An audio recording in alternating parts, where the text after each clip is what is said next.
Hay sueños que son como susurros, tan frágiles que un soplo de realidad puede deshacerlos. Y hay sueños que son como incendios, que consumen el alma e iluminan el camino, sin importar qué tan oscura sea la noche. ¿Qué tipo de sueño vive en ti? ¿Y qué pasaría si el mundo, en la forma de la persona que debería amarte, intentara apagar tu llama con un balde de agua fría? Esta es una historia sobre esa exacta colisión entre la llama de una pasión y la frialdad del miedo. Es sobre el sonido ensordecedor que puede tener el silencio y sobre cómo una única melodía, nacida del dolor, puede tener el poder de reescribir el pasado y sanar el futuro. Historias como esta son universales. Encuentran eco en nuestros propios corazones, en nuestras propias batallas silenciosas, sin importar en qué rincón del mundo estemos. Si tú también crees que contar y escuchar estas travesías nos hace más fuertes y nos conecta más, entonces encontraste tu lugar. Aprovecha este momento y suscríbete ya al canal para que ninguna de nuestras futuras historias se pierda en el camino. Y como nos encanta saber hasta dónde llega nuestra comunidad, cuéntanos ahí en los comentarios desde qué ciudad o país nos estás viendo hoy. Es un honor tener tu compañía en este viaje. Ahora respira profundo. La historia que vamos a contar empieza con una imagen, casi una pintura.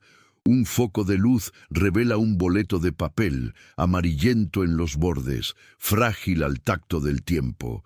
Es una entrada para el ilustre teatro municipal, un pasaporte a una noche que se convirtió en una encrucijada en el destino. Y sobre este papel cae una única lágrima. No resbala, se posa, como si cargara un peso inmenso. Dentro de su pequeña esfera transparente, refleja la luz del ambiente como un universo de memorias condensadas. Tiembla, resistiendo por un instante antes de romperse y ser absorbida por la fibra del papel, manchando la tinta, volviéndose una parte permanente de aquella reliquia.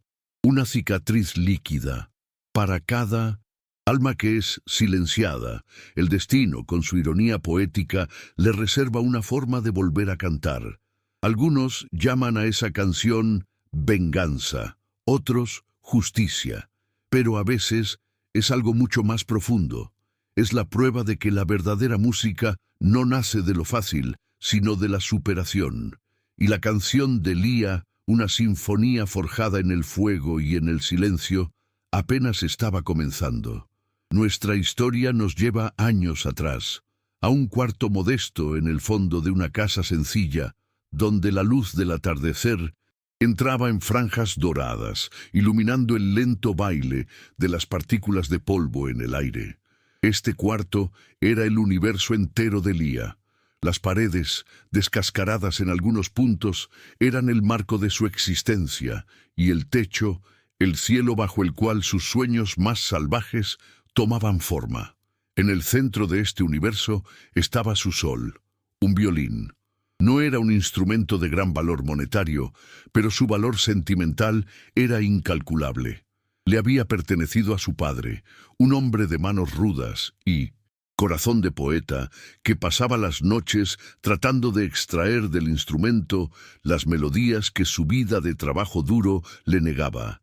Lía se recordaba de niña, sentada a sus pies, sintiendo la vibración de la madera en el piso. Lo último que él le dijo antes de partir fue: «Nunca dejes que la música muera dentro de ti, es la mejor parte de nosotros». Aquel violín no era solo madera y cuerdas, era una promesa, un lazo de amor que cruzaba la frontera de la nostalgia. Cuando Lía tocaba, el mundo se disolvía. Ella no leía partituras con los ojos, las leía con el corazón. Cada nota era un color, cada pausa un respiro, cada melodía un paisaje emocional que ella pintaba en el aire. Sus dedos, finos y sorprendentemente fuertes, se movían con una intimidad que solo años de devoción podían crear.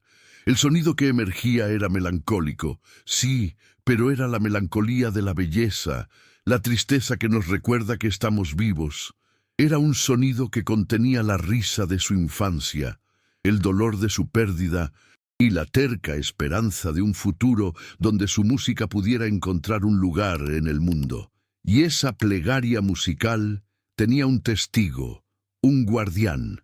Pedro solía llegar del trabajo y se paraba en el umbral de la puerta, sin hacer ruido. Verla tocar era su ritual para relajarse. Él veía la transformación. La joven callada y a veces insegura del día a día desaparecía, dando paso a una fuerza de la naturaleza, una sacerdotisa en comunión con lo sagrado. Él la amaba en su totalidad, pero era por esa versión de Lía, la música, que sentía una admiración que rayaba en la devoción. Cierta tarde, después de una pieza particularmente conmovedora, entró en el cuarto. «¿Sabes?», empezó él con la voz baja para no romper el encanto, «a veces creo que no estás tocando el violín. Creo que le estás contando los secretos del mundo y él solo nos los está traduciendo». Lía sonrió, una sonrisa genuina que iluminó el cuarto. «Qué bonito eso. Quizás sea verdad. Es mi mejor amigo. Nunca me juzga. Sabe que no». «Tiene derecho», dijo Pedro, sentándose a su lado y tomando su mano. «Igual que yo. Esa audición la vas a conseguir. Estarían locos si no vieran lo que yo veo todos los días». Su apoyo no estaba hecho de palabras vacías. Era una fe inquebrantable, la base sobre la cual Lía construía su valentía. Pero toda base puede ser sacudida, y la que sacudía la vida de Lía era doña Elvira. No era una mujer mala en esencia, era una mujer asustada. Había crecido en la pobreza, había visto a su propio padre, un soñador, llevar a la familia a la ruina con ideas descabelladas. Desde entonces había desarrollado una alergia a todo lo que no fuera concreto, palpable, seguro. La estabilidad, para Elvira, era la única religión verdadera. Y en Lía veía el fantasma de su padre, el peligro del sueño, una amenaza directa a la fortaleza de seguridad que había pasado la vida construyendo para su hijo. El violín, para ella, era el mensajero del desastre. La tensión llegó a su punto máximo en un almuerzo de 1900. Domingo. La comida era deliciosa, la casa impecable, pero el aire se podía cortar con un cuchillo. «Y bien, Lía», empezó Elvira, con una dulzura artificial que era más amenazante que un grito. «Pedro me contó que vas a hacer esa presentación. Me pregunto, con todo ese tiempo que gastas en ese hobby, ¿cómo van tus planes para el futuro? Una mujer necesita pensar en ayudar a su marido, en construir un hogar. ¿O esperas que Pedro cargue con todo el peso solo mientras tú te diviertes? Mamá no es un hobby, es su pasión.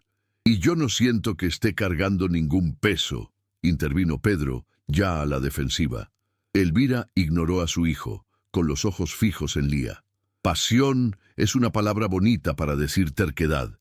Yo también tuve pasiones en mi juventud, pero las sacrifiqué por algo real, por un futuro para mi hijo. Eso se llama madurez, sacrificio». Pronunció la palabra sacrificio como si fuera la mayor de las virtudes. «Un día entenderás que el amor de verdad exige que dejemos nuestros caprichos infantiles por el bien mayor de la familia». El mensaje era claro. El bien mayor, en la visión de Elvira, exigía el silencio del violín de Lía. Lía sintió un frío recorrerle la espalda. Miró a Pedro, buscando auxilio, pero él estaba atrapado, dividido entre la mujer que amaba y la madre que lo había moldeado. En ese momento, Lía entendió que no estaba luchando solo por un puesto en una orquesta. Estaba luchando por su derecho a existir. La semana previa a la audición fue un campo de batalla psicológico. Doña Elvira, maestra en tácticas de guerrilla doméstica, abandonó la confrontación directa por una campaña de desgaste. Una noche, mientras Lía practicaba, Elvira se acercó a Pedro en la cocina, con la voz como un susurro conspirador. «Hijo mío», empezó secando un plato que ya estaba seco. ¿No te das cuenta? Esa música te está hechizando. Le está metiendo ambiciones en la cabeza que nuestra vida no puede sostener. Veo cómo la miras, como si fuera una estrella. Pero nosotros somos gente de tierra, Pedro. ¿Y si fracasa? O peor, ¿y si lo logra? ¿Crees que una violinista de teatro va a querer seguir con un hombre sencillo como tú? Ella va a volar, y tú te quedarás aquí, con el corazón roto. Cada palabra era una semilla de duda, plantada con la precisión de quien conocía cada centímetro del terreno fértil del corazón de su hijo. Estaba presentando el sueño de Lía no como una pasión, sino como una futura traición. Indiferente a esa telaraña que se tejía a sus espaldas, Lía se preparaba. El día de la audición entró en una sala austera en el conservatorio de la ciudad. El aire olía a madera vieja y a nerviosismo. Otros músicos, con sus instrumentos caros y expresiones arrogantes, la miraron de arriba a abajo, juzgando su modesto violín. Por un momento la duda la asaltó, pero entonces recordó a su padre, cerró los ojos e invocó su presencia, el sonido de su risa, el tacto de sus manos callosas. Cuando la llamaron, caminó hasta el centro de la sala y no vio a los jueces. Vio solo el rostro sonriente de su padre en un público imaginario. La pieza que eligió era compleja, llena de pasajes que exigían tanto virtuosismo técnico como profundidad emocional. Tocó con una pureza arrolladora. Contó su historia a través de las notas. La pérdida, la soledad, el refugio en la música y la terca esperanza. Al terminar, el silencio en la sala era diferente al de su casa. Era un silencio de respeto. El director de orquesta más viejo, que antes parecía una estatua de hielo, carraspeó. «Mi niña», dijo, su voz grave rompiendo el hechizo. «Pocas veces se ve a un instrumento hablar con tanta honestidad. Hay un lugar para ti en nuestra orquesta. No tengas duda de eso». Lía salió del conservatorio caminando sobre nubes. El mundo parecía más nítido, los colores más vivos. Era la euforia de la validación, la certeza de que su sueño no era una fantasía. En su alegría, se detuvo en una florería y compró una única rosa amarilla, la favorita de Pedro, un pequeño trofeo para compartir su victoria. Poco sabía ella que, mientras celebraba el nacimiento de su futuro en su casa, su pasado estaba siendo asesinado. Doña Elvira esperó a que Pedro saliera a resolver un asunto en el banco. La casa vacía era el escenario perfecto para el acto que venía ensayando en su mente. Entró en el cuarto de Lía, que estaba ordenado, con las partituras sobre el escritorio y el violín descansando sobre la cama, como un rey en su trono. Elvira se acercó. La luz de la tarde golpeaba la madera pulida, revelando las vetas y las pequeñas marcas de uso, como las líneas en la palma de una mano. Se sentó a su lado, pasando los dedos por las cuerdas. «¿Crees que ganaste, no?», le susurró al objeto inanimado. «¿Crees que me lo vas a robar? ¿Que te lo vas a llevar a un mundo de ilusiones y lo dejarás atrás? Conozco tu canción. Ya la he oído antes. Mi padre la escuchaba, y siempre termina en desastre. En su mente no estaba cometiendo un acto de violencia, sino un exorcismo. Estaba expulsando el demonio de la fantasía de su hogar.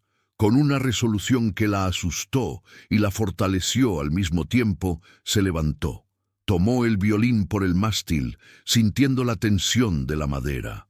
Lo giró y con la fuerza concentrada de toda una vida de miedos y resentimientos, golpeó el cuerpo del instrumento contra la esquina de la cómoda de hierro.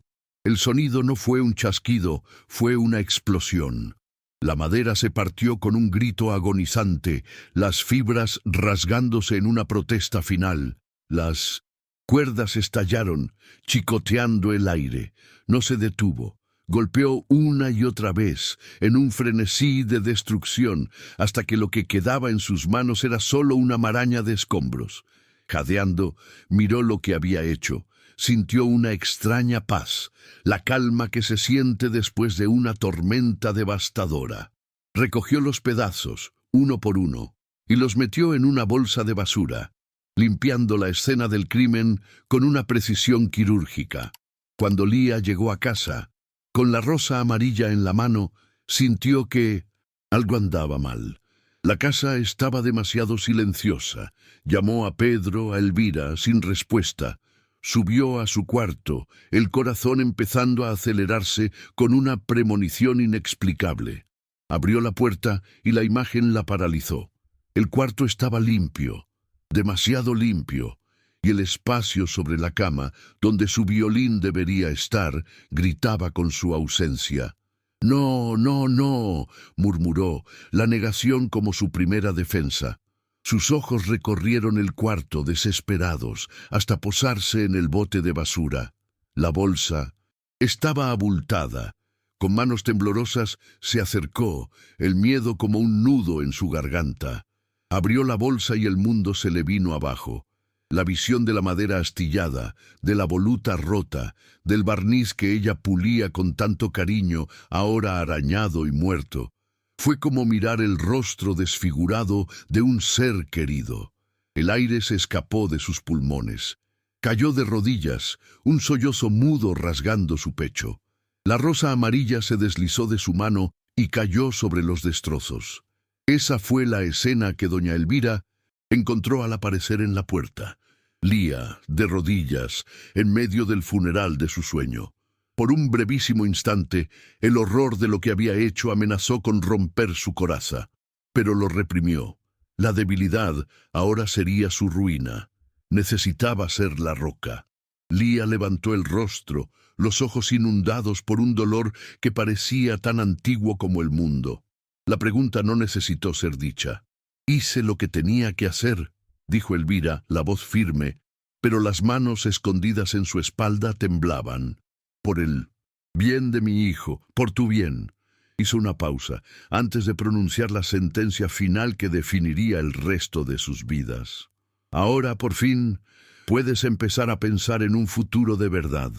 El mundo de Lía no terminó con un estruendo, sino con el golpe sordo de una puerta cerrándose.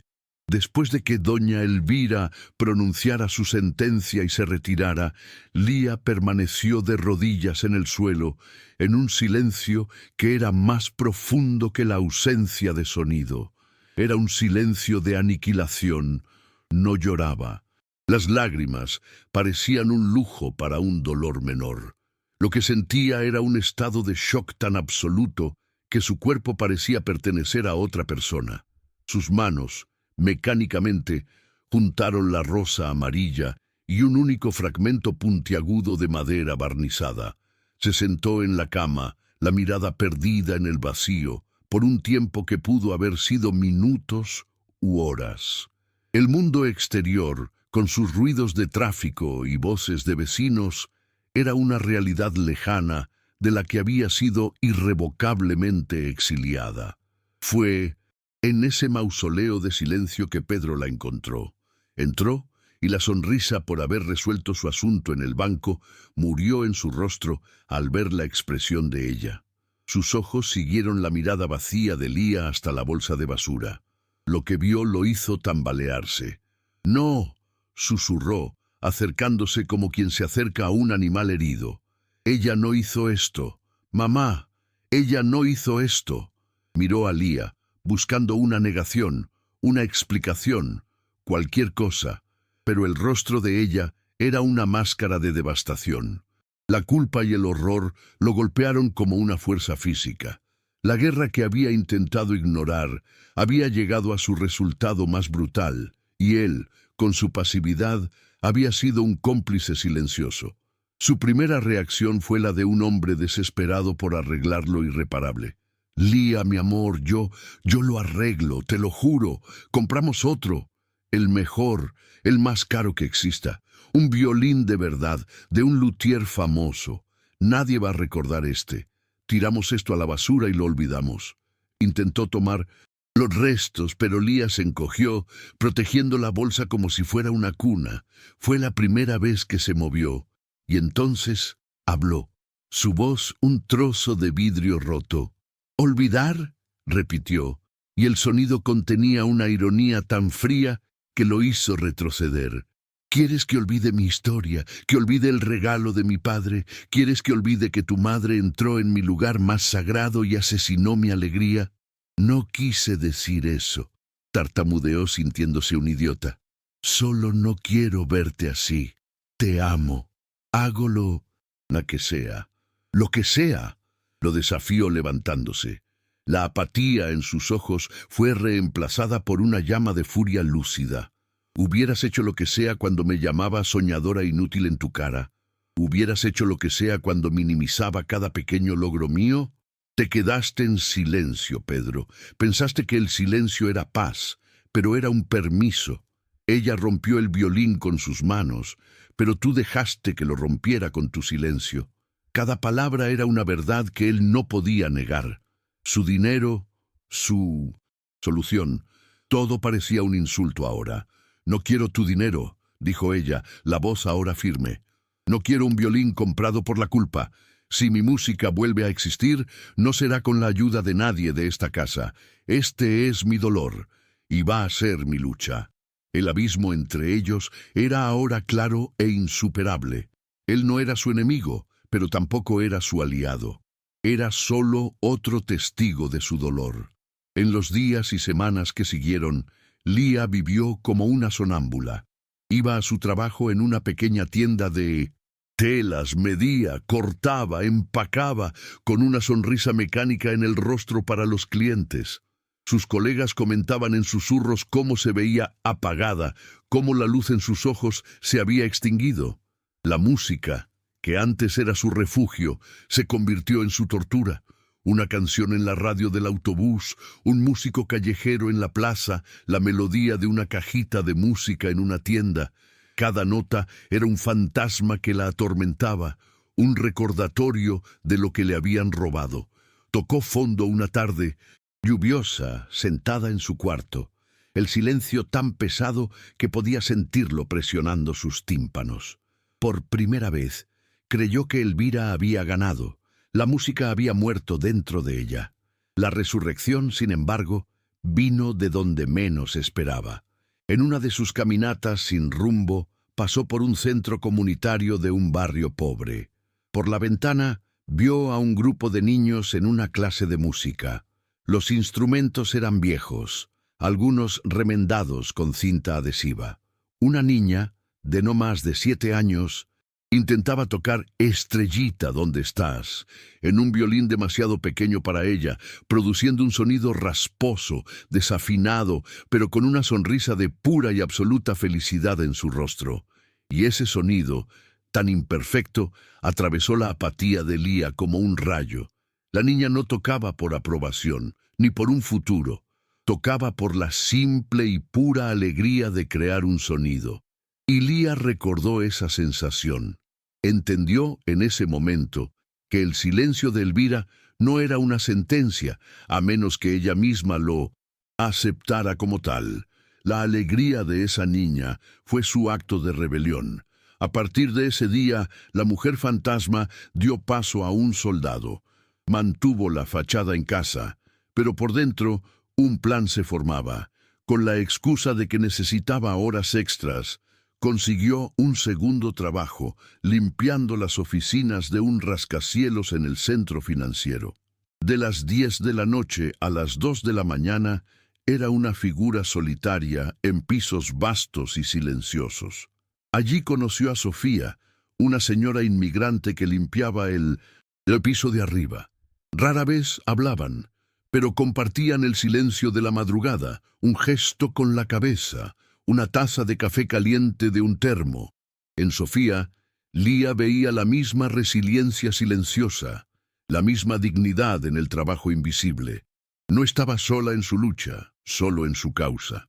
El dinero, ganado con el sudor que olía a productos de limpieza, era guardado en una lata de galletas, su tesoro de guerra, y su peregrinación nocturna a la tienda de instrumentos se convirtió en su única forma de oración. El violín en el escaparate era más que un objetivo. Era la promesa de su propia voz esperando ser rescatada. Se quedaba allí, con el cuerpo molido de cansancio, el rostro pálido reflejado en el vidrio, e imaginaba el sonido que haría. Imaginaba la sensación de la madera en su hombro, cada noche de trabajo, cada músculo adolorido, cada momento de soledad la acercaba 1 centímetro a ese vidrio. No estaba comprando un objeto, estaba comprando su libertad. El tiempo, para quien lucha, no pasa de la misma manera. Para Lía, los años que siguieron fueron una sucesión de pequeñas batallas y victorias silenciosas. El día en que finalmente juntó el último centavo para el violín del escaparate fue un feriado personal. Entró en la tienda no como la observadora nocturna, sino como una dueña que viene a reclamar lo que es suyo. Al sostener el instrumento por primera vez, sintió un shock de extrañeza y familiaridad. No era su antiguo amor, sino un nuevo comienzo, una promesa. Los primeros meses fueron de redescubrimiento, de domar una nueva voz, de luchar contra el agotamiento que pesaba en sus dedos y en su alma. Hubo momentos de frustración en los que el sonido que salía no correspondía a lo que sentía, en los que la distancia entre el sueño y la realidad parecía nuevamente insuperable. Su lugar en la orquesta, inicialmente en la última fila, era un recordatorio diario de su insignificancia. Pero la adversidad le había enseñado una lección valiosa, la paciencia de un artesano. No intentó brillar, intentó servir a la música. Estudiaba el doble, practicaba el triple. En un ensayo particularmente difícil, cuando la orquesta entera luchaba con un pasaje melancólico, Lía, en su rincón, encontró la emoción correcta, tocándola con el dolor y la esperanza que conocía también. El director, un hombre severo y de pocas palabras, bajó la batuta y el salón quedó en silencio. «Allá atrás», dijo señalando a Lía, «tócalo de nuevo, sola». Y ella tocó. Ese día, algo cambió. La gente empezó a verla. Su ascenso no fue meteórico, fue orgánico, conquistado con sudor y alma, hasta que el puesto de primer violín, la concertino, se convirtió en su lugar por derecho. Durante ese tiempo, la herida con Pedro empezó a cicatrizar. Él la observaba de lejos, respetando el espacio que ella había impuesto. Vio la disciplina de hierro, el cansancio que ella nunca admitía, y la alegría pura que desbordaba de ella cuando la música finalmente sonaba como debía. Una noche la encontró dormida, sobre sus partituras. En lugar de despertarla, simplemente la cubrió con una manta y se quedó velando su sueño. A la mañana siguiente le pidió perdón, no por su madre, no por el violín, sino por su propia ceguera. «Yo no entendía», le dijo, con la voz entrecortada. «Veía la música como algo que tú hacías. Ahora entiendo que es quien eres. Y estoy tan orgulloso de ti que me duele el pecho». Ese fue el momento en que la armonía regresó a sus vidas, ahora más madura, forjada en la prueba. Y entonces, la noche del solo en el Teatro Municipal llegó, la noche en que todos los cabos sueltos de su vida se atarían. Mientras se arreglaba en su pequeño apartamento, Lía miró la lata de galletas vacía sobre la cómoda. Era su trofeo más preciado. Al mismo tiempo, en otra casa, Pedro libraba su batalla final. «Vas a ir, mamá», le dijo a Elvira, la voz calmada pero innegociable. «No te lo estoy pidiendo. Me lo debes a mí, se lo debes a ella. Te vas a sentar ahí y vas a escuchar la voz que intentaste callar para siempre». Elvira, envejecida y amargada, se resistió, escupió excusas, pero en el fondo una curiosidad morbosa la carcomía, y vio en los ojos de su hijo una fuerza que nunca había visto antes, la fuerza que él había aprendido de Lía, y cedió. En el teatro, la atmósfera era eléctrica. Tras bastidores, Lía sentía una calma sobrenatural. El director se le acercó. «Lía», le dijo, «olvídate de la técnica, olvídate de las notas. Solo cuéntanos tu historia». Y era exactamente eso lo que planeaba hacer. Cuando el reflector la encontró, caminó hacia el centro del escenario. Entre el público, vio a Pedro, su rostro un faro de amor, y a su lado vio a Elvira, rígida como una estatua, el rostro una máscara de resentimiento. Lía respiró hondo, cerró los ojos y comenzó. La primera parte del solo, el adagio, fue una zambullida en la oscuridad. Las notas eran largas, dolorosas, como el eco en un pozo profundo. La melodía hablaba de pérdida, de silencio, de un cuarto vacío. En la segunda fila, Elvira sintió un escalofrío. Esa música era increíblemente familiar. Era el sonido del chasquido de la madera, del grito de las cuerdas rompiéndose. La música la estaba forzando a revivir su crimen, no como un acto de justicia, sino como un acto de pura crueldad. Luego, el ritmo cambió. El allegro comenzó, frenético, una carrera desesperada. Las notas eran cortas, jadeantes, la melodía una sucesión de caídas y levantadas. Elvira cerró los ojos con fuerza, pero las imágenes la asaltaron. Vio el rostro de Lía, más joven, pálida de agotamiento, limpiando el piso de una oficina a las 2 de la mañana. La vio contando monedas con los dedos callosos. La vio parada bajo la lluvia, mirando el escaparate de una tienda, el rostro pegado al vidrio como una huérfana. La música le transmitía el cansancio en sus propios huesos, la soledad de las madrugadas, la determinación implacable que nunca supo que Lía poseía. Después de la tormenta vino una melodía inesperada, un scherzo, breve y casi infantil. Era una melodía simple, un poco desafinada, pero llena de una luz terca.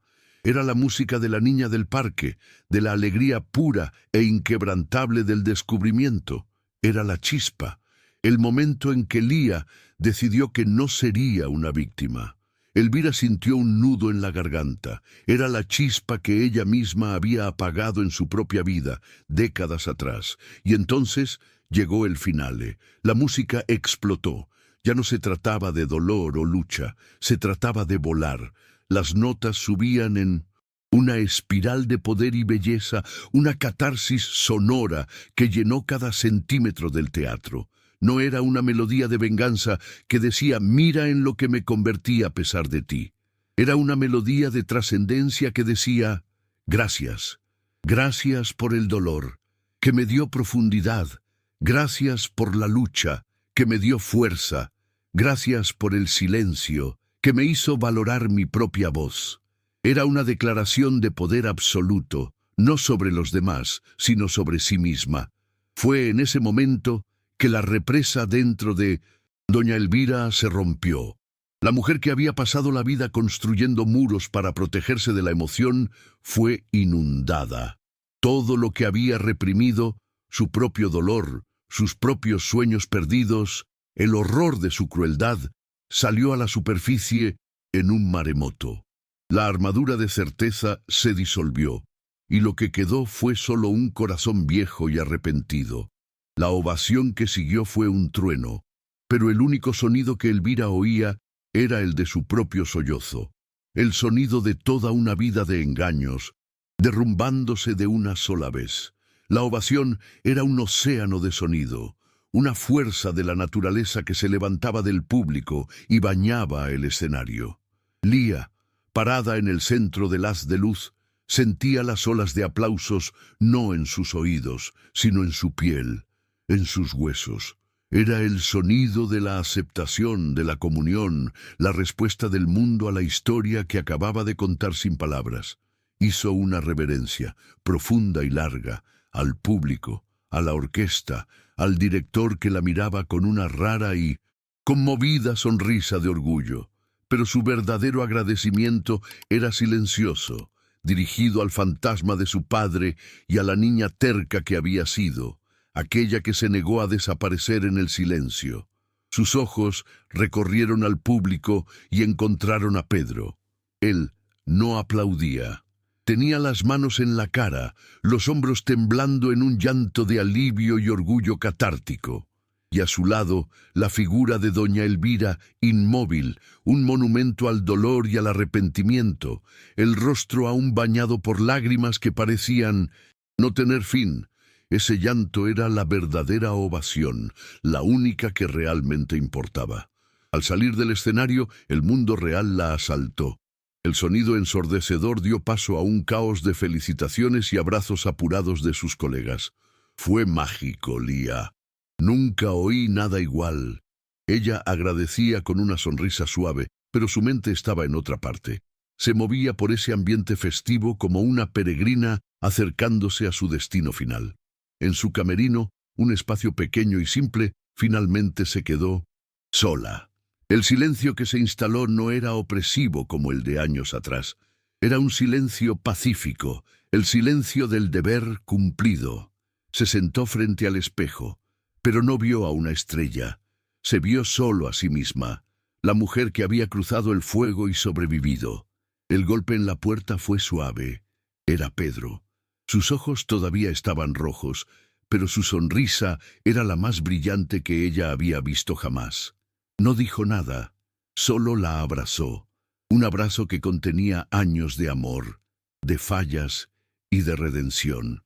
«Siempre lo supe», susurró en su cabello. «Incluso cuando era demasiado débil para admitirlo, siempre supe que eras gigante». Se quedaron así por un momento, hasta que él se apartó, el rostro ahora serio. «Lía, mi mamá se niega a irse sin hablar contigo. No la obligué, te lo juro. Es ella. Lo necesita». Lía asintió, el corazón en calma. «Déjala entrar». Doña Elvira entró en el pequeño camerino y el espacio pareció encogerse.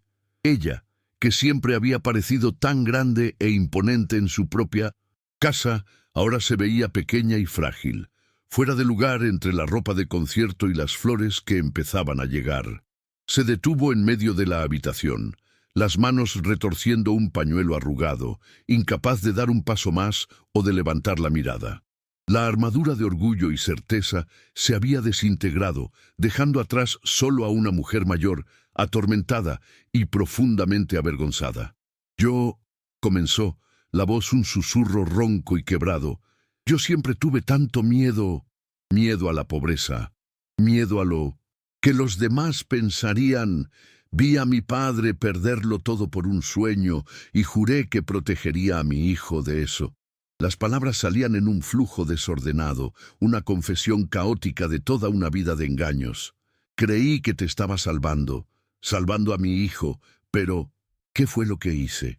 La pregunta fue dirigida a la nada, un lamento existencial. Su autodefensa se derrumbó y la verdad desnuda y cruda la sometió. «Tu música. Hoy me mostró mi propia alma tan fea. ¿Qué fue lo que te hice, hija mía?». El «hija mía» se escapó de sus labios como un sollozo, y entonces se derrumbó en un llanto de puro remordimiento, el sonido de un corazón partiéndose bajo el peso de una verdad tardía. Lía, que se había preparado para una disculpa, se encontró frente a algo mucho más crudo, la visión de un alma en agonía. Lo que sintió no fue triunfo, sino una ola de compasión abrumadora. Se levantó, tomó un vaso de agua y se lo extendió a la mujer que lloraba. Elvira la miró, sorprendida, asintióse a través de las lágrimas. Y entonces Lía dio el paso final que Elvira no podía dar. Se acercó y gentilmente la abrazó. Al principio Elvira se quedó rígida, impactada por el perdón que no merecía, pero luego se entregó al abrazo, aferrándose a Lía como una náufraga. Era un abrazo que contenía décadas de dolor. Elvira lloraba por la joven soñadora que ella misma había sido y que había matado dentro de sí. Lloraba por el monstruo en que se había convertido por miedo. Lloraba por la belleza que había intentado destruir y que al final la había redimido. Lía, por su parte, sintió el peso de esa mujer en sus brazos y en lugar de sentirse aplastada, sintió una ligereza. Al perdonar a su verdugo, estaba cortando la última ancla que la ataba a ese pasado de dolor. Era su liberación final. Cuando finalmente se separaron, Elvira no podía mirarla a los ojos, pero sostuvo su mano, la piel arrugada contra la piel joven y callosa por la música. «No me lo merezco», susurró. Lía apretó su mano, con firmeza, y por primera vez le sonrió. Una sonrisa sin rastros de dolor. «Ya pasó», dijo con voz suave. «Todo está bien. Vamos a casa». La palabra casa flotó en el aire, ya no como un campo de batalla, sino como una promesa de paz. Música suave y emocional. Regresa, creciendo hasta el final. Narrador final. Dicen que la fuerza se mide por la capacidad de contraatacar.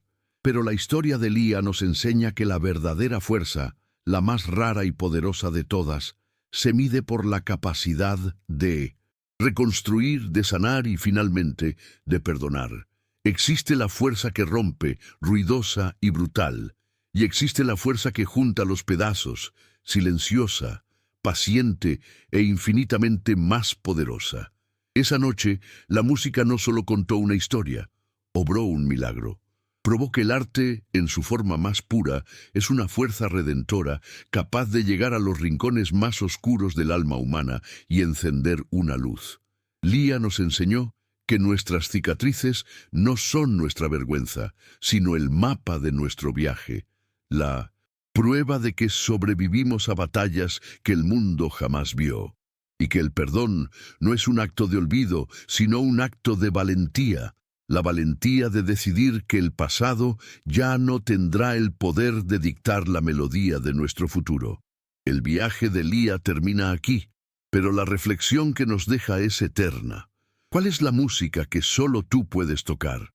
¿Cuál es esa voz interior tuya que el mundo necesita escuchar? ¿Y en quién te convertirías si decidieras, hoy, no permitir nunca más que la silencien? Si esta historia épica de resiliencia, superación y perdón tocó tu corazón, deja tu like para que este poderoso mensaje pueda llegar a más personas. Y por favor, comparte con nosotros en los comentarios. ¿Cuál fue el momento del viaje de Lía que más te llegó?